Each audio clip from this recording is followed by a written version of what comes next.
Hello friends, welcome back to my channel. இன்றைக்கி வந்து பார்த்திங்கன்னா கஞ்சியோட தான் ஆரம்பிக்கும். ஏன்னா கஞ்சி தான் எனக்கு ரொம்ப பிடிக்கும். அந்த நோம்பு கஞ்சி குடிக்கிறது தான் எனக்கு வந்து எல்லா டிஷ்லேயும் ரொம்ப பிடிக்கும். ஏன்னா வந்து காலையில் வந்து சாப்பிடாமல் இருக்கிறதுல வந்து லிக்விட் ஃபுட் தான் கரெக்டாக இருக்கும்.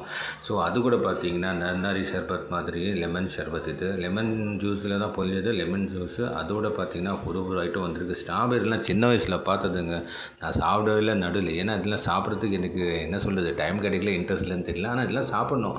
சீசன் ஃப்ரூட்லாம் சாப்பிட்றது ரொம்ப இம்பார்ட்டன்ட். இப்போ வந்து சப்போட்டா சீசன் போயிட்டுருக்கு, சாப்பிடுங்க நீங்களும். வந்து நன்னாரி ஜூஸ் கலக்கியாச்சு. அது கூட பார்த்திங்கன்னா சிக்கன் சமோசா, மெதுவடை, முட்டை பஜ்ஜி எல்லாம் வந்து வீட்டில் தான் பண்ணது. இது பண்ணுறதுக்கே ரொம்ப வீட்டில் பில்டப் பண்ணிட்டாங்க. இது வந்து வெளில ஃப்ரோசன் ஃபுட் தான். இது பார்த்திங்கன்னா இன்றைக்கி டூனா ஃபிஷ்ஷில் வந்து ஃபிஷ் ஃபிங்கர் செம்மையாக இருந்தது டேஸ்ட் வைஸ். நீங்களும் ட்ரை பண்ணுங்கள். ஸோ இது வந்து கடல் பாய்ச்சி வீட்டில் தான் ப்ரிப்ரேஷன் பண்ணுறது, சூப்பராக இருக்குது. இது கூட வந்து கொஞ்சம் நட்ஸு சேர்த்திங்கன்னா இன்னும் சூப்பராக இருக்கும். இது வாட்டர் மெலன். அதோட ஃபைனலி வந்து பார்த்திங்கன்னா ரொம்ப ஸ்பெஷல் வந்து ஹலீம். இந்த ஹலீம் எங்கே வாங்கணும் பார்த்தீங்கன்னா நியூ காலேஜ் கிட்ட பிஸ்தா ஹவுஸில் தான் வாங்கினேன்.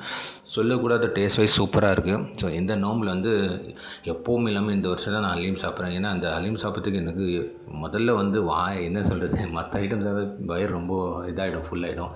ஸோ இன்றைக்கி வந்து இதெல்லாம் தான் சாப்பிட போகிறோம். ஸோ இந்த நோன்பு வந்து 13வது நோன்புக்கு இன்றைக்கி இதெல்லாம் ஸ்பெஷலாக இருக்குது. பார்க்கும்போதே வந்து மனசு வந்து ஃபுல்லாக நெறிஞ்சிருது. இவ்வளோ சாப்பிடவே முடியாது. ஆனால் என்ன பண்ணுறது, மனசு கேட்க மாட்டேங்குது எல்லாம். ஸோ இது பார்த்திங்கன்னா ஃபிர்னி அப்படியே வச்சுட்டோம்.